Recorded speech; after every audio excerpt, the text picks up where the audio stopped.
여러분 안녕하십니까? 십자가 복음 방송 주일 설교 시간입니다. 오늘 4월 7일 주일 하나님이 주시는 말씀은 고린도전서 2장 1절부터 5절까지입니다. 같이 읽겠습니다. 시작. 형제들아, 내가 너희에게 나아가 하나님의 증거를 전할 때에 말과 지혜의 아름다운 것으로 아니하였나니 내가 너희 중에서 예수 그리스도와 그의 십자가에 못 박히신 것 외에는 아무것도 알지 아니하기로 작정하였음이라. 내가 너희 가운데 거할 때에 약하고 두려워하고 심히 떨었노라. 내 말과 내 전도함이 설득력 있는 지혜의 말로 하지 아니하고 다만 성령의 나타나심과 능력으로 하여 너희 믿음이 사람의 지혜에 있지 아니하고 다만 하나님의 능력에 있게 하려 하였노라. 오늘 우리가 함께 읽은 말씀 중심으로 십자가 자폐증과 성령이라는 제목의 하나님 말씀 증거합니다. 십자가 자폐증과 성령. 여러분 다 아시는 대로 자폐증이란 발달 장애에 따른 아동기 증후군이라 이렇게 설명이 되어 있습니다. 발달 장애. 그러니까 아이가 태어나서 발달할 때 나이에 따라서 그 정상적인 발달의 내용을 성취하지 못하고 그럼에 따라서 나타나는 증후군. 이게 자폐증이라는 거예요. 이 자폐증이라는 이 말 자체가 자폐, 자신의 세계에 갇혀있다 이런 의미 아니겠습니까? 그러니까 외부로부터 그 사람을 가두는 것이 아니라 그 인격 안에서부터 자기 자신을 가둬버리는 겁니다. 이렇게 가둬버릴 때 나타나는 일이 다른 사람과 상호 관계가 형성되지를 못합니다. 왜냐하면 그 만나고 있는 그 사람의 처지나 형편에 대해서 공감을 일으킨다든지 그 사람이 하는 말에 감동한다든지 반응한다든지 유대감을 일으킨다든지 이런 일이 다 불가능하기 때문에 상호관계가 힘들어지는 거죠. 그리고 언어적 능력으로 말하자면 아주 기초적인 수준의 언어 소통만 가능해서 정상적인 사회생활이 어려운 상태입니다. 그러니까 언어 소통, 언어 능력 자체가 한정되어 있으니까 인간의 모든 지정의의 활동의 결산물들은 다 언어를 통해 타인에게 전달되는 거 아닙니까? 그러니까 다른 사람의 지정의의 활동에 동참할 수가 없는 거예요. 또 내 지정의의 활동을 알려줄 수 있는 길이 또 없는 겁니다. 그래서 의사소통이 힘들고 사회적인 약속, 사람들끼리 하는 약속이나 어떤 계약 같은 거 이런 것들 신호, 사회적인 신호에 무감각해집니다. 특정한 행동을 반복하고 특별히 관심 있는 것에만 강박적으로 빠져드는 경향을 보인다는 거예요. 이런 사람들에게 나타나는 또 다른 증상이 있어요. 모든 자폐증 환우들에게 나타나는 것은 아닙니다만은 드물게 서번트 신드롬이라는 게 있습니다. 이거를 우리식으로 말하면 백지천재예요. 백치천재. 이 서번트라는 것은 SAVANT 라는 단어인데 학자, 석학 이런 의미가 있습니다. 이게 무슨 얘기냐면 자폐증을 앓고 있는 사람들에게 나타나는 그 증후군 중에 아주 드물게 어떤 일이 있냐면은 관심 있는 한두 개의 주제에 과도한 집중을 보이는 그런 상황이 발전돼서 천문학의 천재적인 어떤 능력을 보인다든지 기차 시간표나 전화번호부 책을 깡그리 외워버리는 겁니다. 아주 대단한 기억력을 보이는 거죠. 그리고 어떤 사람에게는 탁월한 음악적 재능이 나타나기도 합니다. 여러분 왜 더스틴 호프만과 톰 크루즈가 주연한 영화 레인맨이라는 거 아시죠? 자폐증으로 평생을 정신병원에서 살아온 형 레이몬드는 이 톰 크루즈 동생의 눈에는 너무너무 경이로운 능력을 갖고 있는 거예요. 한 번 보거나 들은 것은 절대로 잊어버리지 않습니다. 바닥에 성냥개비가 떨어지면 그 성냥개비가 떨어진 전체 개수를 한순간에 알아버립니다. 한순간 딱 보면 성냥개비 전체의 개수가 눈에 들어오는 거예요. 이 레인맨의 주인공 레이먼드는 실제 인물을 모델로 삼았다 그래요. 킴 픽이라고 하는 사람.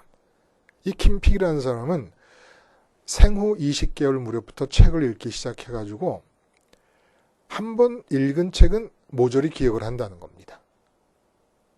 그래서 수많은 쇼 프로그램에 초청을 받아가지고 이런 능력을 이제 보이고 그랬는데 그가 죽기 전까지 12,000권의 책을 언제 어디서나 기억해낼 수 있었다고 해요. 그리고 한 번 들은 곡조는 평생 잊지 않았기 때문에 장애가 있어서 마음대로 움직이지도 못하는 손을 가지고도 피아노를 아주 멋지게 연주를 했다고 합니다. 근데 이 사람의 IQ가 얼마인 줄 아십니까? 87에 지나지 않았다는 거예요. 여러분, 이 서번트 신드롬, 자폐증 환우들에게서 나타나는 서번트 신드롬과 연관지어서 기억나는 드라마가 하나 있습니다. 2013년에 방영되었던 굿 닥터라는 드라마예요. 최근에는 미국이 그 굿 닥터의 판권을 사서 백인 배우들이 나오는 리메이크 드라마를 만들기도 했어요. 내용인 것은 강원도 한 산골에 살고 있는 자폐아를 그곳의 군의관으로 일하던 의사가 발굴해내서 의사로 되게 했고 이제 시골 지방의과대학에서 우수한 성적으로 인턴 과정을 마친 이 자폐증 의사를 서울에 있는 소아과 병원으로 대한민국에서 최고의 병원으로 레지던트로 채용하는 과정부터 시작이 됩니다. 그래서 그 모든 인사와 관련되어 있는 의사들이 모여 있는 자리에서 이 자폐증 의사에게 그 병원의 이사장 되는 사람이 묻습니다. 왜 소아외과 의사가 되기를 원하느냐? 이 질문에 대해서 하는 답변이 어릴 때 자기가 기르던 토끼가 죽었고 또 어릴 때 탄광에 들어가서 형과 같이 있다가 사고를 당해서 형이 죽은 모습을 봤다. 그래서 내 옆에서 토끼가 하늘나라로 갔고 형이 하늘나라로 갔다. 그래서 나는 모든 어린이가 어른이 되었으면 좋겠다. 그리고 의사 돼서 돈 많이 벌어서 고아원에 3D TV를 선물하고 싶다. 근데 이 3D TV라는 것은 고아원과의 연관성에서만 생각하는 것이고 이 자폐증 의사가 갖고 있는 생각은 단 한 가지였다는 거예요. 모든 어린이는 어른이 되도록 살아나야 한다. 왜냐하면 자기 앞에 오는 어린이들은 병이 있거나 사고를 당해서 오는 어린이들이니까 모든 어린이들은 어른이 되도록 살아야 하고 어른이 되어서 아기도 낳고 사랑을 하기도 하고 사랑을 받아야 된다. 그러니까 그 외과 과장과 외과 교수가 자폐증 환자로서 로봇이라고 생각을 해버립니다. 그 아기를 살려야 된다는 생각이 입력이 되었다는 거예요. 근데 이 작가가 어떻게 표현하느냐 하면 이 자폐증 의사가 아기를 살려야 된다는 생각을 갖게 된 이유가 형이 죽을 때, 자기 옆에서 죽을 때 손가락으로 움직였다는 거예요. 근데 손가락으로 움직인 사건을 어떻게 받아들이냐면 형이 유일하게 자기가 소통을 하고 유일하게 의지했던 그 형이 죽을 때 손가락을 움직였음을 어떻게 이해하느냐? 살고 싶어 했다. 그래서 병원에서 아이들을 볼 때 신생아를 보든 아이들을 보건 중환자실에서 아이가 완전히 의식을 잃고 있던 모든 사람을 볼 때, 모든 어린이들을 볼 때 살고 싶어 한다고 느끼는 겁니다.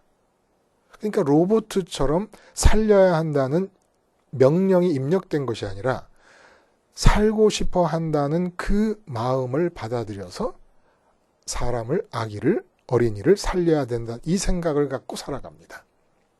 그러니까 업무를 행하다가 잘못했습니다. 그럼 그 업무의 잘못에 대해 얘기를 해야 되는데 이 의사는 이렇게 막 고개를 이렇게 흔들면서 어린이가 어른이 되도록 살아야 합니다. 이 한 가지 생각으로 모든 걸 대처한다는 거예요. 무슨 사건을 만나도 어린이가 어른이 되도록 살아야 합니다. 그러니까 멸시를 당합니다. 소통이 안 되니까 갈등이 빚어집니다. 사고가 생깁니다. 모든 사건, 사고, 그리고 심지어는 남의 과, 병원 안에서 소아과 병동에서 남의 과 환자에게까지도 가서 그 과에서 포기된 그 어린 생명을 살려야 한다는 그 한 가지 생각으로 접근했다가 과와 과끼리 충돌을 일으키게 되고 이 난리를 치면서 시간이 지나갑니다. 근데 서서히 옆에 사람들이 변해가기 시작을 하는 거예요. 외과 병동의 분위기가 바뀌어버립니다. 냉정하고 판단이 정확하고 차가운 교수의 마음이 바뀝니다. 항상 출세만을 위해서 승진만을 위해서 음모를 꾸미는 걸 일상으로 삼던 과장이 바뀌어버립니다.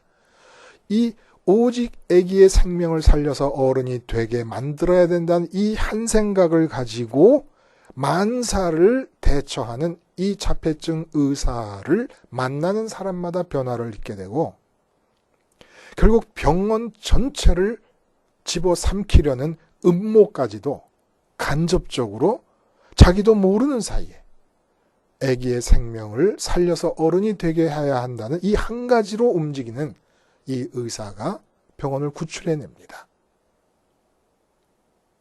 작가가 그리려고 했던 게 뭘까요? 의사는 추구해야 하는 핵심 가치가 생명 아닙니까? 그런데 지위, 신분, 승진, 권력, 돈, 명예 등등의 가치들이 의사들의 마음 안으로 침투해 들어왔습니다. 이런 상황을 고발하는 거예요. 어떻게 고발하느냐? 도저히 자폐증이 아니고서는 자폐증이라는 극단의 상황을 통하지 않고서는 한 의사가 질병과 사고로부터 사람의 목숨을 살려야 된다는 핵심 가치를 지켜나갈 수가 없는 상황이 되어버렸다. 그래서 자폐증이라는 극단의 상황을 연출해내는 것입니다. 의사가 가져야 되는 본연의 마음가짐을 그려내기 위해서. 오늘 성경에 이런 자폐증 환자를 한 사람 소개하고 있습니다. 사도 바울이에요. 내가 너희 중에서 예수 그리스도와 그의 십자가에 못 박히신 것 외에는 아무것도 알지 아니하기로 작정하였습니다. 아무것도 알지 아니하기로 작정하였다. 자발적으로 자신의 지적인 능력을 폐쇄시켜버렸다는 겁니다. 스스로 자폐증의 사람이 되었다는 것이에요. 자폐증의 의사인 굿닥터처럼 굿닥터가 되기 위해서 닥터가 굿닥터가 되기 위해서 자폐증이라야만 한다는 작가의 통찰이 빛나지 않습니까? 근데 사도 바울은 예수가 그리스도라는 것과 그가 십자가에서 못 박히신 것 말고는 아무것도 알지 아니하기로 스스로 자폐의 상황으로 몰입해 들어갔다는 얘기를 하는 겁니다. 좀 풀어서 말하자면 예수가 그리스도다. 예수가 그리스도라는 건 믿어야 된다는 거예요. 믿음이란 마음을 드리는 겁니다. 그러니까 예수가 그리스도다. 그러므로 내 마음을 드려야 된다. 근데 그 예수가 십자가에서 죽었다. 그러므로 내 마음 안에서 나도 죽었다. 이 한 가지만을 말하고 전하겠다는 겁니다. 말하고 전하겠다는 건 일상생활에서도 내가 이 말만 할 것이고 전도를 한다든지 설교를 할 때도 이 말만 할 것이다. 자발적인 자폐증 환자가 되었다는 겁니다. 근데 이 한 가지 생각, 이것만 가지고 움직인 결과가 어떻게 되느냐. 이 한 가지 생각을 가지고 구약 성경을 읽습니다. 그리고 해석합니다. 예수가 그리스도다. 그러므로 내가 마음을 예수께 드려야 되는데 예수가 십자가에서 죽었다. 그러므로 마음 안에서 내가 십자가에서 죽었다. 이 생각을 가지고 구약 성경을 읽음으로써 유대교 경전인 구약 성경을 기독교 경전으로 탈바꿈시켜 놓습니다. 이 한 가지 생각으로 가는 곳마다 교회를 세웁니다. 그리고 나면 각 교회들이 세워진 도시가 다 자기 나름대로의 특수한 상황에 처해져 있고 그 도시를 지배하는 관습과 풍습이 다르고 도시의 영적 분위기가 다르고 그래서 발생하는 문제가 다 다릅니다. 근데 이렇게 다른 도시, 다른 상황, 다른 관습, 다른 영적 분위기와 문제들에 대해 오직 이 한 가지 생각. 예수가 그리스도라서 내가 마음을 드렸는데 그분이 십자가에서 죽었으므로 마음 안에서 나도 죽은 것이다라는 이 하나의 생각으로 그 모든 문제를 대처한 결과물이 바로 바울 서신들입니다. 그리고 이 한 가지 생각이 결국 로마 제국이 기독교 국가로 전복되는 계기를 마련하게 되고 최종적으로는 이 한 가지 생각이 유럽 전체가 기독교 세계가 되는 길을 열어놓게 되고 이 한 가지 생각이 전 세계로 기독교가 전파되게 되는 내용이 됩니다. 이 한 가지 생각만을 갖고 사는 교회는 삽니다.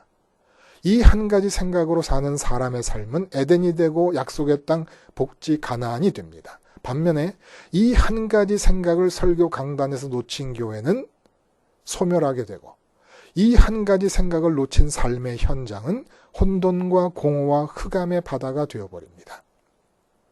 이 한 가지 생각만 있으면 삶의 모든 방면의 문제가 다 대답되는 반면에 이 한 가지 생각이 없으면 어떤 문제에서도 오직 오답만 주어지게 되어 있다는 겁니다. 자폐증적인 고백. 굿닥터가 모든 어린이는 어른이 되도록 살려야 합니다라는 이 생각의 자리에 사도 바울은 예수만이 그리스도이시고 그분께만 내 마음을 드렸는데 그분이 십자가에서 죽는 바람에 나도 마음 안에서 십자가에서 죽었다. 이게 다였다는 거예요. 이 한 가지 생각으로 부딪히는데 정말 천변만화하는 모든 표현들이 등장을 하면서 구약의 성경도 신약 속에 살고 있었던 사람들의 삶의 현장에서 살아 움직이는 진리로 변모하고 모든 상황에 대한 하나님 뜻에 맞는 대답들이 속속들이 주어지는 역사가 일어났다는 것입니다. 그리고 사도 바울은 말합니다. 이 자폐증적 결단에 성령의 나타나심이 따르더라 라는 얘기를 지금 해주고 있다는 거예요. 돈 문제가 발생했습니다. 굿닥터식으로 대응하는 겁니다. 돈 문제가 발생했는데 나는 예수님과 함께 십자가에서 죽었다. 그러면 돈 문제를 놓고 같이 고민하는 아내가 짜증을 냅니다. 그게 돈 문제와 무슨 관계가 있느냐. 근데 자폐증 환자처럼 말하는 겁니다. 예수님과 함께 십자가에서 나는 죽었다는 것 말고는 아무것도 모른다. 그래서 그 드라마 속에서 굿닥터를 많은 사람들이 싫어하고 멸시하고 천대합니다. 근데 그 모든 경우에 대해서 오직 할 수 있는 말은 어린이는 어른이 되도록 살려야 합니다. 이 한 가지 생각밖에 없는 거예요. 우리도 마찬가지예요. 건강 문제, 돈 문제, 어떤 문제, 나라 문제, 어떤 문제가 닥쳐도 자폐증 환자예요. 내가 십자가에서 예수님과 함께 죽었습니다. 아니, 지금 건강이 문제라니까. 아, 건강이 문제예요? 십자가에서 나는 죽었습니다. 아니, 자녀 문제가 문제라니까. 아, 그렇구나. 근데 나는 십자가에서 죽었거든요. 이건 말이 안 통해요. 말이 안 통해. 근데 이 말이 안 통하는 내가 주님과 함께 십자가에서 죽었다는 이 고백 한 가지를 자폐증 환자처럼 고집해 나가는데 굿닥터에 의해서 병동이 변하고 병원이 음모로부터 구출되는 것 같이 로마 제국이 죄악 속에서 기독교 국가로 뒤집혀지는 역사가 일어납니다. 이 한 가지만 고집하는데 왜? 성령이 뒤따르니까. 성령 마치 서번트 신드롬처럼 예수님이 십자가에서 죽으셨기 때문에 나도 죽었다는 이 한 가지 사실을 자폐증 환자처럼 고집하고 이 위에는 내가 아는 게 아무것도 없다는 것을 아예 단적으로 못을 박아버린 자폐증 환자들.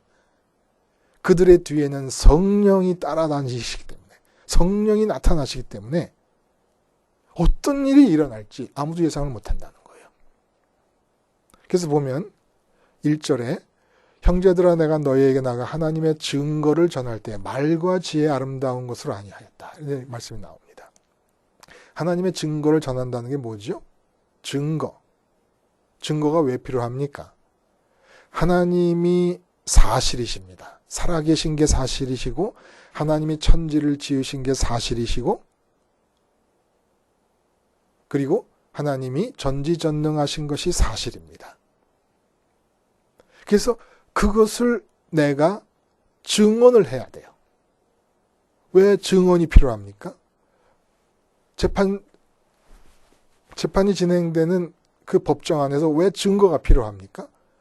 범행이 벌어진 사건 현장은 눈에 안 보이기 때문에, 이미 지나갔기 때문에.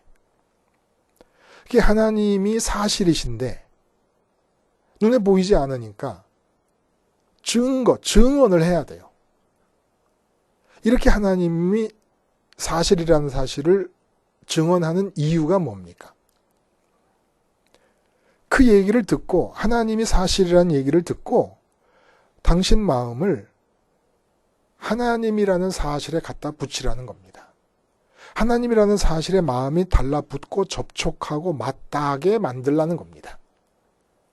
왜냐하면 지금 당신의 마음은 하나님이 살아계신다는 사실이 아니라 지금 돈이 큰일 났다는 사실, 건강이 큰일 났다는 사실, 자녀에게 문제가 생겼다는 사실, 내가 취직을 못하고 있다는 사실, 직장에서 승진을 해야 된다는 사실에 갖다 붙여 있는데 거기 가 붙어 있지 말고 마음이 하나님이 살아계시고 하나님이 나를 사랑하시고 하나님이 나의 아버지가 되기를 원하신다는 이 사실에 마음을 갖다 붙여라.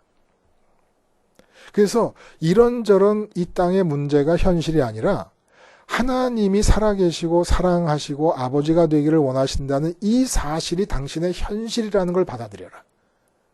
그럼 당신이 살아야 되는 현실은 돈 문제, 건강 문제, 취직 문제, 결혼 문제, 자녀 문제 등등의 문제로 가득 쌓이는 이 땅에서의 처지가 아니라 하나님이 살아계시고 사랑하시고 당신의 아버지가 되기를 원한다는 이 현실 속에서 살아야 된다. 라는 얘기를 지금 하려고 하나님에 대한 증거를 전하는 겁니다. 근데 말과 지혜의 아름다운 것으로 아니했다는 거예요. 말과 지혜의 아름다운 것이라는 게 뭐죠? 말과 지혜의 탁월함이거든요. 그러니까 4절에 그 해석이 나와요. 내 말과 내 전도함이 설득력 있는 지혜의 말로 하지 아니하고. 그러니까 말과 지혜의 아름다움이라는 것은 설득력과 연관지어 생각할 때 공감과 감동을 일으키는 설득력을 가진 말로서 하지 않았다는 겁니다. 무엇이든지 우리가 말을 하려면 공감이 일어나야 되고 감동이 주어져야 되고 설득력이 나타나야 되는 거 아닙니까? 이 공감과 감동과 설득력을 제외해버리면 우리가 말을 할 필요가 사실 없잖아요. 뭐 때문에 말을 해요? 공감을 얻지 못할 말, 감동을 주지 못할 말, 설득시킬 수 없는 말. 그걸 왜 합니까? 아무 소용도 없는 거지 않습니까? 근데 자폐증 환우들의 특징이 상호 공감 능력이 떨어지는 거예요. 상대방의 말을 잘 알아듣지도 못하고 상대방을 또 설득하려고 하지도 않습니다. 아니, 설득할 수도 없습니다. 오직 자기가 사로잡혀 있는 그 생각 하나를 계속 말하는 거예요. 지금 이쪽에서는 돈 얘기를 하는데 어린이는 살아야 되거든요. 이쪽에서는 영화극장을 보러 가자 그러는데 어린이는 살아야 되거든요. 이쪽에서는 나라 걱정을 하고 있는데 어린이는 살아야 됩니다. 근데 사도 바울이 이렇게 했다는 거예요. 듣는 사람들에게 하나님의 사실을 전달해서 그 마음이 하나님의 사실에 갖다 부서서 하나님이 현실이 되게끔 만드는데, 하나님을 던져놓고는 그 하나님께 마음이 갈 수 있기 위해서 십자가만을 전했다는 거예요. 그 사람의 처지, 그 사람의 형편, 그 사람의 기호, 그 사람의 가치관 이런 것들을 전혀 고려하지 않고 그냥 자기 말만 했다는 겁니다. 쉽게 말하면 자기 말만 했다는 거예요. 예수님께 마음을 드려야 됩니다. 예수님이 십자가에서 죽었습니다. 그러므로 나도 십자가에서 죽었고 당신도 십자가에서 죽었습니다. 이 얘기만 했다는 거예요. 왜? 하나님 연관 사실들이 있는데 그 사실에 마음이 도달해야 되지 않습니까? 그래서 현실이 돼야 돼요.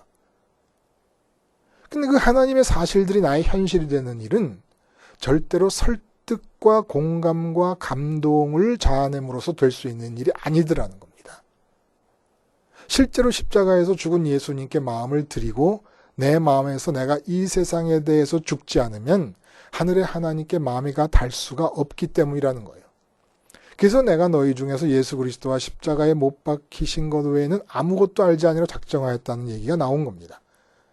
대체 왜 감동과 공감을 일으키고 설득하는 것을 포기한 것일까요? 보세요, 여러분. 전도를 하거나 설교를 하거나 말을 할 때 상대방은 지금 하나님과 연관된 사실들에 마음이가 다 있지 않습니다. 말씀드린 대로 돈에가 다 있고 건강 문제가 다 있고 생활 문제들에가 다 있습니다. 그러니까 하나님이 살아계신다, 하나님이 창조주시다, 하나님이 전지전능하다 이런 사실들에 마음이 닿지 않는 거예요. 아, 우리나라에서 무슨 일을 보는데 아우 걱정이네. 뭐 강릉에서 산불이 났다. 아, 걱정이네. 속초에서 산불이 났다. 걱정이네. 거기에 다 마음이 가 있는 겁니다. 그리고 돈이 최고다. 건강 장수가 최고다. 명품이 좋다. 이런 생각으로 마음이 다 있는 겁니다. 근데 이런 가치관과 소신으로 충만한 사람에게 감동과 공감을 목표로 했을 때 어떤 일이 일어나겠습니까? 하나님과 닿지 않고 있는, 마음이 닿지 않고 있는 상태. 그래서 다른 것에, 이 세상 다른 것에, 예를 들어 돈에가 닿아 있는 사람에게 공감과 감동을 목표로 한다 그러면 그 사람은 어떨 때 공감되고 감동되고 설득됩니까? 마음이 닿아 있는 돈이 많이 벌린다는 얘기를 할 때라야 감동도 있고 공감도 있고 설득도 된다는 거예요. 근데 지금 내가 하나님을 전달하는 이유는 하나님께 마음이 닿게 하기 위해서 전하는 것인데 하나님께 마음이 닿지 않은 마음의 상태에 공감을, 감동을, 설득을 목표로 한다 그러면 이게 되겠느냐는 얘기입니다. 그래서 십자가 말고 다른 길이 없더라는 거예요. 그래서 무슨 얘기까지 하느냐면 내가 너희 가운데 거할 때 약하고 두려워하고 심히 떨었다라는 얘기를 합니다. 3절에. 뭐 때문에 약하고 두려워하고 심히 떨었을까요? 천하의 창조주이신 하나님을 믿는 사도 바울이 왜 이렇게 약하고 두려워하고 떨었을까요? 사도행전을 보면 고린도 교회에 도착하기 바로 직전에 아테네 선교를 하게 됩니다. 근데 아테네에서는 교회가 안 세워졌어요. 말하자면 아테네 선교에서는 열매를 거두지 못한 것이죠. 선교에 실패를 한 겁니다. 그러면 이렇게 약하고 두려워하고 떨었던 이유가 교회가 세워지는 성공적 열매가 없었기 때문인가? 아테네 선교에 실패했기 때문인가? 그래서 선교 의욕이 위축되고 의기소침해져서 약하고 두려워하고 심히 떨었다는 것일까? 아니라는 거예요. 아테네에서 교회를 못 세운 것 때문에 이렇게 약하고 두려워하고 떨린 게 아닙니다. 아테네에서 뭘 했냐 하면 바로 말과 지혜의 아름다운 것으로 전도를 한 것이에요. 철학과 사상의 근원이 되는 샘과 같은 도시가 아테네였습니다. 여기서 말과 지혜의 아름다운 것을 마음껏 발휘한 것이에요. 즉 아테네 시민들은 다른 사상과 철학을 가지고 있으면서 그 그 마음이 지금 하나님께 가 닿지 않고 다른 것에 가 닿아 있는 상태입니다. 근데 그 상태의 마음을 받아들이고 전도의 출발점으로 삼은 거예요. 그들을 배려하느라고, 그들의 입장을 고려하느라고, 그들이 하나님께 가 닿아 있지 않는 마음 상태를 받아들여서 전도의 출발점으로 삼고 이야기를 피력한 겁니다. 무엇을 위해서? 공감을 위해서, 감동을 위해서, 설득을 위해서. 이제 설득을 시켜서 예수님께로 끌고 가려고 했던 거예요. 그래서 예수 얘기를 하지 않고 십자가 얘기를 하지 않습니다. 우선은 그들의 입장에서 하나님께 가 닿지 않은 마음 상태에서 다른 것들에 막연한 신, 막연한 사상에 붙들려 있는 그들의 입장에서부터 출발해서 예수께로 끌고 가겠다는 그런 계산을 했던 겁니다. 근데 아무도 받아들이지 않고 맙니다. 상호 교감을 위해서, 소통을 위해서, 공감과 감동을 위해서, 설득을 위해서 듣는 사람들의 마음의 상태를 그대로 배려하고 받아들였는데, 그들의 입장을 고려했는데 열매가 맺혀지질 않은 거예요. 여러분, 하나님이 없는 상태의 마음, 하나님께 마음이 가 닿지 않고 있는 상태의 마음이 감동을 일으켰다. 내가 설교를 하고 내가 말을 했는데, 그러면 그 설교와 그 말 속에는 하나님과 닿지 않았는데도 공감하고 감동하고 설득되는 그런 마음에 영향을 준 것이라면 그 설교와 말에는 진리가 포함되어 있지 않았던 겁니다. 일상생활에서 만난 사람들과 대화하거나 따로 사람들 앞에 놓고 복음의 도를 전하는 시간에 내 입으로 십자가를 말하지 않으면 어떤 일이 벌어진다는 걸 경험한 것입니까? 하나님께 마음이 닿지 않는 사람들의 마음을 받아들여서 출발점으로 삼으면 나도 하나님께 닿지 않은 마음 상태로 변한다는 것을 안 것이에요. 십자가를 지기 전에 겟세마네에서 예수님께서 두려워 떨며 기도하십니다. 땀에서 피가 날 정도로. 이유는 뭡니까? 저주의 자리에, 십자가라는 저주의 자리에 들어서시기 위해서 하나님께서 예수님을 떼놓으십니다. 그래서 왜 나를 버리시나이까 하지 않습니까? 하나님과 떨어지는 것이 그렇게 두려운 일인데, 하나님과 떨어져 있는 마음 상태의 사람들에게 하나님을 전달한다는 명목 하에 하나님과 떨어져 있는 마음 상태를 내가 받아들이고 출발점으로 삼았더니 내 마음이 하나님과 떨어지더라는 겁니다. 성령이 안 나타나더라는 겁니다. 그래서 고린도에 와서 그 아테네에서 말과 지혜의 아름다운 것으로 전도를 하려 했던 그 자기의 상황을 생각하면 지금도 온몸이 사시나무 떨리듯이 떨리더라는 거예요. 왜? 하나님과 떨어지는 일을 내 스스로 자초했으니까. 그래서 약하고 두려워하고 떨었다는 거예요. 그래서 여러분, 예수님에 대한 모든 지식과 고백이 여전히 남아 있었어요. 아테네에서 말과 지혜의 아름다운 것으로 전도할 때 하나님과 마음이 떨어져 있는 사람들의 입장을 고려해서 그들의 마음을 출발점으로 받아들였을 때 여전히 사도 바울 속에는 예수님에 관한 모든 지식이 있고 구약성경의 모든 하나님에 관한 묘사가 다 있었습니다. 그런데도 실제로 그런 지식에도 불구하고 실제 살아계신 하나님과 마음이 떨어져 버리는 겁니다. 왜?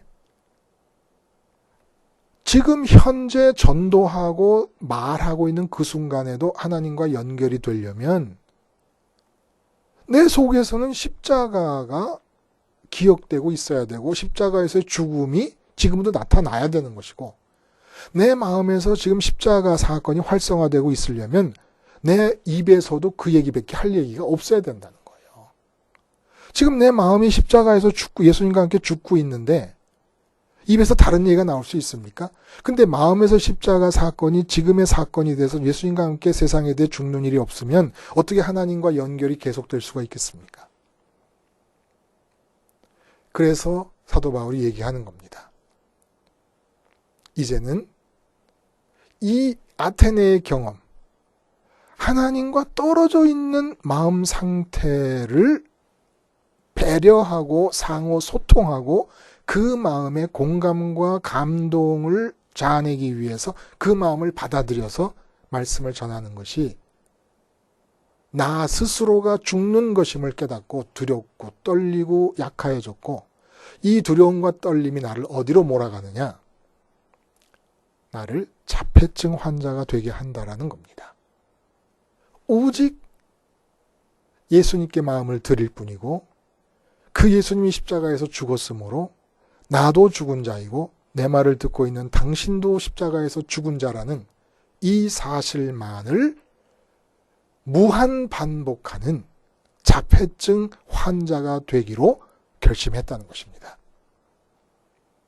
그래서 여러분, 내 말과 내 전도함이 설득력 있는 지혜의 말로 하지 아니하고 다만 성령의 나타나심과 능력으로 한다. 이게 무슨 말일까요? 지금 현재 하나님께 마음이 닿지 않고 있는 사람의 마음 상태를 고려해서 그에 맞추어주는 한 하나님께 마음이 닿게 하기 위한 그 어떤 감동, 공감, 설득도 불가능하다는 겁니다. 왜냐하면 하나님께 닿지 않으면 빈 상태, 중립 상태로 마음이 아무것에도 안 닿고 있는 것이 아니라 뭔가 다 있다는 거예요. 뭔가에 다 있는, 하나님 말고 다른 거에 다 있는 마음이 감동을 할 때는 그 다 있는 것과 관계될 때 감동과 공감과 설득이 일어난다는 겁니다. 그러니까 교인들이 앞에 앉아 있어 설교를 하게 될 때 지금 일주일 내내 일상생활에서 세상 사람들과 함께 살던 교인들의 마음에는 지금 마음이 다 하나님과 떨어져서 다른 거에 다 있는 거예요. 각종 삶의 문제들이 다 있는 겁니다. 근데 목사님들이 그 마음에다 대고 감동을 일으키려고 그러고 설득을 하려고 그러고 공감을 자아내려고 그러는 거예요. 그러면 목사님의 마음 자신이 그 마음을 받아들이면서 사도 바울이 아테네에서 경험한 것처럼 하나님과 떨어져야 된다는 겁니다. 떨어질 수밖에 없다는 거예요. 왜냐하면 지금 하나님과 연결되는 길은 지금 십자가가 마음속에서 사건이 돼야 되는데 지금 현재 사건이. 십자가가 사건이 안 되면 하나님과 연결이 안 됩니다. 근데 그들 하나님과 마음이 떨어져 있는 상태의 마음을 출발점으로 삼아버리니까 나 자신이 하나님과 떨어져 있는데 그것도 모르고 교인들의 반응에서 감동과 공감과 설득만을 겨냥해가지고 설교를 한다는 겁니다. 또 대화를 하는 것, 사람과 말을 하는 것도 바로 그것을 겨냥해서 한다는 겁니다. 그러면 안 된다는 거예요. 뭐가 안 되냐? 성령이 못 나타나시더라는 겁니다. 결국 성령이 못 나타나셨다고 하는 이 사실이 사도 바울 자신이 하나님과 그 순간 끊어져 버렸다는 거예요. 그러면 성령의 나타나심과 능력으로 일상생활을 해서 말을 하고 전도를 한다는 것은 어떻게 한다는 것일까? 첫째, 내 앞에 있는 상대방의 마음 상태를 배려하지 않습니다. 설교뿐만 아니에요. 말과 전도라 그랬어요. 말과 전도. 전도 속엔 설교도 포함되어 있을 것이고 말은 일상생활의 말을 말하는 겁니다. 그러면 상대방의 마음 상태를 배려하지 않습니다. 물론 상대방 마음 상태를 볼 수는 있습니다. 지금 하나님께 마음이 다 있지 않는 마음 상태가 보입니다. 그러면 그 상태를 대화의 출발점으로 삼지 않는 겁니다. 그렇게 하나님께 다 있지 않고 있는 마음에게 맞추어 시작한 대화에서 내가 그에게 감동과 공감을 일으켰다면 하나님과 떨어져 있는 마음에 감동과 공감이 일어났다면 진리를 말한 것이 아니고 하나님을 증거한 것이 아닙니다. 모든 대화 속 모든 문제의 답은 무엇인가? 바로 여기서 그 사람이 마음으로 하나님께 닿으면 되는 거예요. 전능하시다고 묘사된 하나님, 천지를 창조하셨다고 묘사된 하나님, 살아계시고 사랑하신다고 묘사된 그 하나님께 마음이 닿기만 하면, 그 하나님이 현실이 되기만 하면 이 세상에 어떤 문제도 문제가 아닌 거예요. 돈 문제, 건강 문제, 취직 문제, 어떤 문제도 문제가 아니 되는 거예요. 근데 그렇게 마음이 닿으려면 방법은 하나인 거예요. 그 사람은 돈 문제 얘기해요. 근데 돈 문제를 돈에 붙어있는 마음 상태 아닙니까? 거기다 대고 십자가를 얘기해 버리는 겁니다. 그 사람의 마음의 상태를 받아들이지 마요. 절대로. 상호 교감이 이루어지지 않는 게 자폐증의 특징이잖아요. 아, 돈 없어서 얼마나 힘들겠어. 그래서 돈 버는 방법, 돈 빌리는 방법 등등을 함께 연구하고 이래갖고는 그냥 둘 다 망하는 겁니다. 건강 문제도 마찬가지예요. 아, 건강이 그러니까 얼마나 힘들겠어. 이러지 말고 그 사람이 들을 때는 화가 날 정도로, 이렇게 사람이 내 처지를 몰라주나 할 정도로 나는 십자가에서 그 사람은 건강 얘기하고 건강이 나빠졌다고 죽겠다고 얘기하는데 나는 예수님께 마음을 드렸더니 예수님이 십자가에서 죽더라고요. 그래서 나는 죽었습니다. 아니, 내가 지금 암에 걸렸다니까. 아, 그렇군요. 내가 마음을 예수님께 드렸더니 예수님 십자가에서 죽는 바람에 나도 마음 안에서 이 세상에 대해서 예수님과 함께 죽었습니다. 이렇게 소통을 의식하지 말고 상대방의 마음 상태를 배려하지 말라는 거예요. 성령이 나타나시기 위한 첫 번째 조건입니다. 배려, 소통, 이런 모든 것이 다 하나님이 아니라 사람을 우상시하는 본능에서부터 나오는 겁니다. 그게 인도적이고 배려 깊은 사람이고 성숙한 사람이고 아닌 거예요. 아닌 거예요. 다른 모든 것들에서는 그럴 수 있어도 오직 십자가와 연관짓고 하나님의 사실에 사람의 마음이 닿아야 된다는 이 필연적인 요청 앞에서는 망하는 길입니다. 그 배려가, 그 소통이, 그 상호 교감이. 그래서 어떻게 하든지 어떤 문제를 만나든지 창조주 하나님이 마음에 닿아서 현실로 느껴지면 문제될 게 아무것도 없습니다. 그러니까 이것이 문제다 저것이 문제다 하는 어떤 문제를 갖고 들어오도 그 돈 문제라는 사람, 건강 문제, 자녀 문제, 직장 문제, 취직 문제, 승진 문제, 나라 문제, 어떤 문제를 갖고 오는 사람이라도 그 사람의 진짜 문제는 그 사람의 마음이 하나님께가 닿지 않고 있는 것이 문제라는 거예요. 마귀가 속여가지고 그러고 있는 것이지. 그래서 소통하지 않고 상호 교감을 일으키지 않습니다. 둘째, 성령이 나타나시기 위해서는 하나님께 마음이 닿기 위한 유일한 길은 예수님의 십자가 죽음을 말해버리는 거예요. 자폐증 환자, 굿닥터, 자폐증 의사 굿닥터가 어떤 문제에 대해서도 어린이는 자라서 어른이 돼야 됩니다. 어린이는 살아나서 어른이 돼야 됩니다. 이 한 가지 생각으로 병동의 모든 사건과 사실과 사람을 대처한 것처럼 오직 이 한 가지만을 가지고 말하는 겁니다. 그러면 어떤 일이 벌어집니까? 이제 세 번째로 그 십자가에서 내가 죽었고 당신이 죽었다는 그 얘기가 이게 이제 하나님께 마음이 닿기 위한 유일한 길이고 필수적인 길입니다. 근데 이 얘기를 그 사람이 받아들이든지 안 받아들이든지 둘 중에서 결판이 날 거예요. 돈 얘기하는 사람에게 십자가 얘기를 불쑥 던져버렸습니다. 그럼 그 사람이 십자가 얘기를 받아들일 리가 없을 것 같지 않아요? 그렇죠? 여러분 생각에는. 건강 문제 하는 사람에게 십자가에서 같이 죽었다라고 전달하면 그 사람이 내가 십자가에서 죽었다는 얘기를 왜 받아들여 지금? 암이 걸려서 죽게 생겼는데 무슨 십자가는 십자가냐. 우선 살려놓고 봐야지. 그렇게 생각하시죠. 그렇죠? 아니라는 거예요. 건강에 붙어있던 마음의 이 체계, 건강이 최고라고 하는 가치 체계, 이거 뚫어지고 부서지는 역사가 나타납니다. 파입이라 그래. 파입. 깰 파자 들어갈 입자. 깨고 들어가는 거예요. 깨고 들어가는 거예요. 무엇이? 내가 십자가에서 예수님과 함께 죽었다는 이 사실이 사람의 똘똘 뭉쳐져 있는 이 세상 어떤 다른 가치가 달라붙어 있는 그 마음에서부터 비롯되는 가치체계 전체를 붕괴시키면서 뚫고 들어갑니다.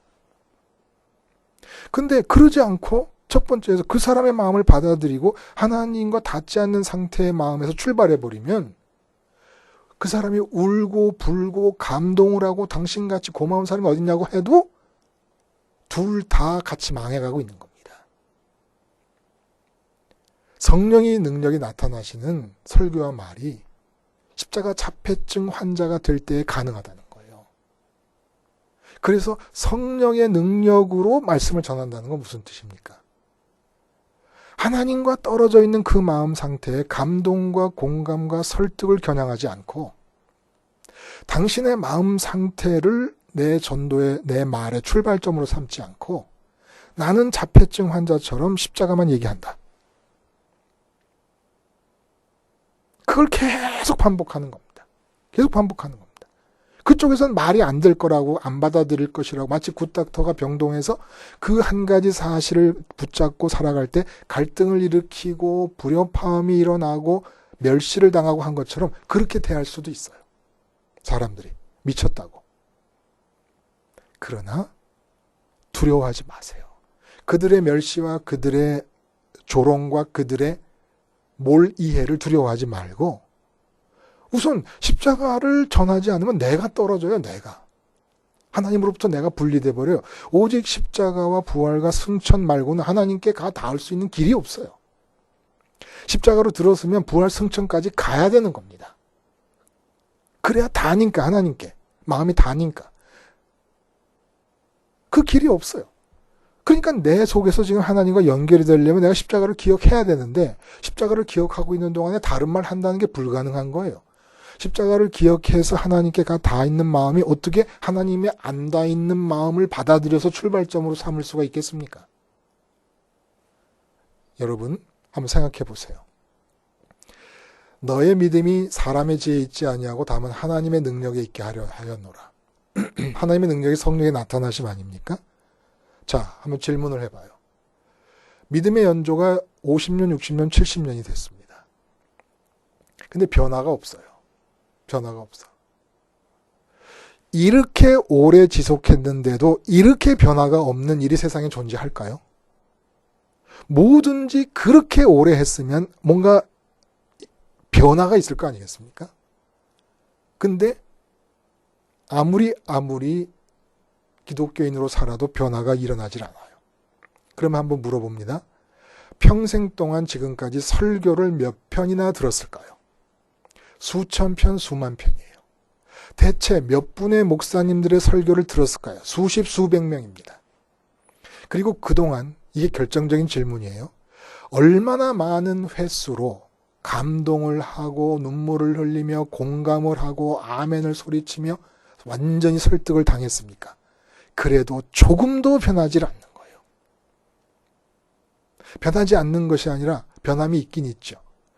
예수 믿기 전보다 돈에 다 있는 마음이 목사님의 설교를 듣는 중에 감동하고 공감하고 설득이 되니까 더욱더 열심히 돈을 추구하는데 이제는 하나님의 이름과 예수님의 이름까지 동원해서 돈을 추구합니다.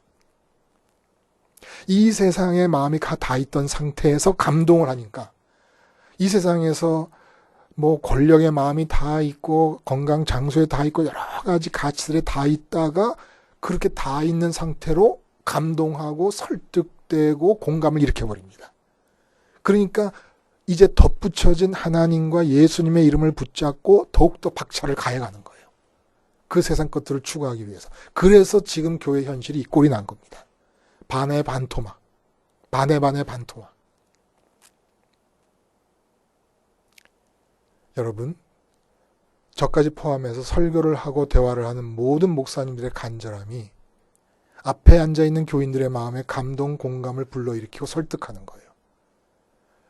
예외 없이 교인들은 세상에서 삶을 살다가 예배당에 오면 하나님께 닿지 않고 있는 이 세상 어떤 것에 닿아 있는 마음 상태예요. 근데 사람의 말과 지혜의 아름다움으로 그들에게 그 마음 상태에서 눈물을 나게 만들려고 그래요. 그 마음 상태에서 설득이 되게 하려고 그래요. 성령이 나타나 본 적이 없습니다. 성령은 말입니다. 성령이라는 단어를 우리가 입에 떠올리지 않아도 십자가 자폐증에 걸려 있으면 그래서 무슨 문제, 이 세상에서 일어나는 그 누구를 만나건 그 어떤 문제를 만나건 간에 자폐증 환자로서 한 가지만을, 내가 예수님께 마음을 드렸고 예수님이 십자가에서 죽었는데 마음을 드리고 나니까 마음 안에서 나도 죽어버렸다. 당신도 예수님께 마음을 드려야 되고 예수님이 죽었으니까 당신도 죽어야 된다. 이 한 가지 말, 이걸 빼놓고 나면 성령은 오시지 않고, 이걸 잊지 않고 말하면 성령이라는 단어를 말하지 않아도 성령은 나타나십니다. 성령 나타나시는 거예요. 날마다 설교하고 날마다 대화합니다. 근데 이 설교와 대화 속에서 십자가가 빠지면 성령님도 빠지십니다. 말씀드린 대로 아무리 성령이라는 단어를 많이 말해도 성령님이 역사하시는 것은 아닙니다. 성령이라는 단어를 단 한 번도 말하지 않아도 오직 십자가 자폐증에 걸려서 생활 현장에서 어떤 문제를 만나든지 그리스도니까 내 마음을 드려야 됐고, 근데 그분이 십자가에서 죽는 바람에 내 마음에서 나도 세상에 대해 죽었다. 지금 닥친 문제에 대해서 죽었다고 하는 이 십자가 자폐증적 고백과 대화와 설교가 지속되고 있으면 성령 단어 한마디를 얘기를 안 해도 성령님이 나타나십니다. 여러분, 서번트 신드롬이라고 그랬어요. 자폐 환자에게 나타나는 천재적 능력이에요. 이것은 신체적으로 보면 신체 자체가 어떻게 움직이냐면 좌뇌의 손상으로 인해서 자폐증이 발생합니다. 그러면 신체는 그것을 보상하기 위해서 우뇌를 아주 극단적으로 활성화시키려고 한다는 거예요. 그러다 보니까 이런 천재가 나타난다는 겁니다. 지금 돈 문제 얘기합니다. 건강 문제 얘기합니다. 근데 십자가에서 죽었다는 바보가 나타난 거예요. 자꾸 십자가에서 죽었다 그래요. 말이 안 통해요. 말이 안 통해요. 말이 안 통하고 돌아가는 사람의 그 등 뒤에다 대고 뒷꼭지에다 대고 또 얘기합니다. 나는 죽었거든. 예수님이 죽었으니까. 당신도 죽었거든. 예수님이 죽었으니까. 아주 듣기 싫다고 학을 띄고 돌아가 버립니다. 근데 바보를 만난 그 사람에게 마치 자폐증 환자에게 서번트 신드롬이 나타나듯이 성령께서 나타나시는 거예요. 성령께서 받아들이시게 하든 안 받아들이시게 하든 성령님에게 선택권이 주어지고 성령님이 받아들이게 하시려면 능력을 나타내시는 기회가 주어집니다. 근데 내가 십자가 자폐증을 걷어버립니다. 그리고 상호 소통을 위해서 하나님과 닿지 않는 마음을 받아들이고 내 것 또 내 마음을 받아들이길 바라고 이런 식으로 살아가고 말하고 설교합니다.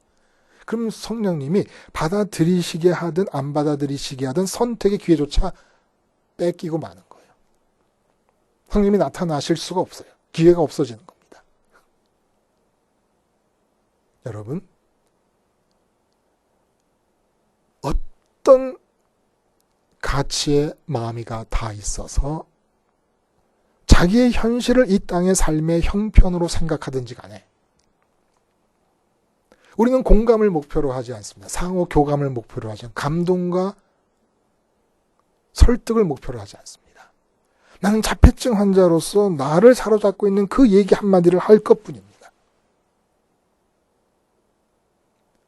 십자가에서 내가 죽었다. 왜? 예수님이 죽었기 때문에. 예수님이 죽은 게 무슨 상관이야? 내가 마음을 드려야 되는 분인데 그분이 죽었으니까 나도 죽은 거다. 이 한마디를 하고 있는데 굿닥터 주변에 병동이 바뀌고 병원이 음모로부터 구출되는 것처럼 나는 계속해서 구출되는 것도 몰라요. 굿닥터 자신은. 나는 계속해서 자폐증 환자처럼 내가 죽었고 십자가에서 당신이 죽었다는 얘기를 반복하고 있는 동안에 내 주변이 변해가는 겁니다. 자꾸 변해가는 겁니다. 미국 고속버스 중에 그레이하운드가 있어요. 대륙 횡단도 가능합니다. 그러면 7,000km 횡단길에서 몇 개의 주를 바꾸고 몇 개의 도시를 지나치는지 몰라요. 주가 바뀌고 도시가 바뀔 때마다 정류장에서 쓰고 쉬고 식사도 하고 화장실도 가고 합니다. 근데 나는 7,000km를 이동하는 동안에 오직 버스에서 내렸다 탔다만 반복하는 거예요. 그럼 7,000km를 움직여 가는 겁니다. 우린 얘기합니다. 비전을 가져라, 꿈을 가져라, 그리고 노력하라, 추진하라, 목표를 정하고 달려가라, 긍정적 마인드를 가져라, 어쩌라. 다 거짓말이에요. 다 거짓말이에요. 다. 모든 것이 인생의 오답을 제공해 줄 뿐입니다. 오직 그레이하운드 탄 사람이 버스에서 내렸다 탔다 하는 것처럼 오직 우리는 한 가지만 하는 겁니다. 계속해서 마음을 예수님께 드리고, 예수님이 십자가에서 죽고, 그러니까 나도 따라서 죽었고, 그러니까 예수님이 부활할 때 따라서 부활하고, 그러니까 예수님이 승천할 때 같이 승천해서 하나님께가 마음이 닿아야 된다는 이 한 가지 생각만을 가지고 세상의 만사, 마치 그레이하운드가 이 도시 저 도시 이주 저주를 거치고 바꾸고 가는 것처럼 이런 문제 저런 문제 이런 상황 저런 상황을 거치고 인생이 지나갈 때 계속해서 십자가의 자폐증 환자로서 이것만을 고집하는 거예요. 하나님의 뜻이 성취가 되고 하나님 나라가 임하게 되고 내가 가나안 복지에 들어와 살고 있고 에덴이 회복되는 것을 느낄 수가 있을 것입니다. 에덴이 회복된다고 세상이 말하는 그런 부귀영화가 주어지는 겁니까? 아니에요. 여전히 가난하고 여전히 몸도 그냥 그저 그래요. 건강도. 자식들의 상황도 그저 인류 엘리트의 코스를 달려가고 있는 것도 아닙니다. 근데 부족함이 없습니다. 근데 감사하기만 합니다. 오늘도 내일도 그 아무것도 없는 상황에서 감사하고 기뻐하는 모습, 그 모습이 주변을 바꿔가는 것이에요. 부귀영화를 누린 사람이 예수를 믿을 때 사람들이 바뀌는 게 아닙니다. 부귀영화를 누린 사람들이 예수를 믿게 되면 예수님의 이름조차도 부귀영화를 위해서 사용해버리고 맙니다. 그래서 큰 교회를 가는 이유가 대형 교회를 이룬 목사님께 붙어 있으면 내 사업도 대형이 되고 내 인생도 대형이 될 것 같아가지고 다 글로 몰려가고 있어요. 삼각교회, 시골교회는 다 죽어가고 있는데 몇몇 대형 교회만 북적거리고 있습니다. 거기로 가면 내가 다 대형이 될 줄 알아. 내 인생이 대형이 될 줄 아는 거예요. 기독교가 아닙니다. 그건 기독교가 아니에요. 기독교가 왜 기독교가 됐습니까? 그리스도인이란 말이 어디서 생겼습니까? 예루살렘 교회 핍박이 가해졌어요. 다 뿔뿔이 흩어졌습니다. 그동안 평생을 두고 일구 왔던 집과 기업을 다 잃고 불황자처럼 노숙자처럼 쫓겨가서 안디옥까지 저 위 안디옥까지 갔어요. 근데 안디옥에서 예루살렘에서 핍박받고 왔다는 사람들을 만나니까 지금 먹을 거리가 없고 입을 거리가 없고 잠잘 데가 없는 사람들이 당신 뭐 먹고 살래? 하면은 예수님께 마음을 드렸거든요. 예수님이 십자가에서 죽었단 말입니다. 그래서 마음으로 내가 세상에 대해 죽은 거거든요. 그 얘기만 하고 있는 거예요. 그 얘기만. 예수가 그리스도다. 마음을 드렸더니 십자가에서 죽으시더라. 그래서 내 마음으로 내가 먹을 거리, 걱정거리, 어떻게 살 거리에 대해서 나도 내 마음이 죽었다. 이 얘기만 하고 있는 겁니다. 그래서 사람들이 참 이상하다 그래서 그리스도인이라는 별명을 붙여준 거예요. 저 사람들은 도대체 먹을 게 없는데도 먹을 걱정을 안 하고 입을 게 없는데도 입을 걱정을 안 하고 그러면서 안디옥이 선교의 중심지 제2 예루살렘으로 예루살렘의 촛불이 안디옥으로 옮겨옵니다. 이게 전도예요. 이게 전도예요. 오직 우리는 십자가 자폐증이에요. 십자가 자폐증에 걸려서 내가 완전히 죽어버리면 그때 성령님이 나타나시는 겁니다. 성령이라는 단어를 설령 모른다고 하더라도 성령님이 나타나시는 거예요. 성령님은 당신 자신을 알아주기를 바라시는 게 아니라 오직 예수 그리스도와 함께 죽기를 바라시는 것이고 그래서 마음이 하나님께 닿기를 바라시는 것이에요. 근데 우리는 이렇게 얘기합니다. 성령님을 인격적으로 모셔드려라, 받아들여라. 그 무슨 의도 때문에 그렇게 얘기하는 겁니까? 성령님이 진짜 원하시는 것은 성령님을 부르는 것이 아니라 예수 십자가만을 자폐증 환자처럼 고집하고 그럼으로써 하나님 아버지께 하늘에 계신 그분께 마음이 닿는 것을 바라시는 건데, 그래서 그 일을 역사해 주시기를 원하시는 건데, 성령님 어서 오시옵소서. 왜 성령을 불러요? 왜? 성령을 내가 원하는 소원을 이루기 위한 내가 장착하는 무슨 능력으로 생각을 하고 있는 거예요. 성령으로 장착돼서 성령이라는 장비를 갖추고 사업을 하고 싶어서, 이런저런 일을 하고 싶어서, 건강 문제를 해결하고 싶어서 내가 갖추는 장비로 알고 있는 겁니다. 성령님이 원하시는 것은 성령님을 원하는 걸 원하시는 게 아니에요. 성령님께 기도하고 싶으십니까? 그러면 십자가 자폐증 환자가 되게 해달라고 기도하세요. 그래서 주님 안에서 마음이 주님과 함께 죽고 부활하고 승천해서 기필코 하나님께 닿게 해달라고, 마음이. 그래서 하나님에 관한 모든 사실이 나의 현실이 되게 해달라고 기도하세요. 그러나 그 기도를 안 하더라도 주기도문 속에 성령을 구하는 기도가 없는 것처럼 그 기도를 안 하더라도 십자가 자폐증 환자가 될 수 있다면, 그래서 언제 어디서나 내가 십자가에서 주님과 함께 죽었다는 고백만을 말할 수 있고 그것만을 아는 자로 스스로를 폐쇄시켜버릴 수 있다면 내 삶에는, 내 마음에는 성령의 나타나심이 경험될 수 있을 것입니다.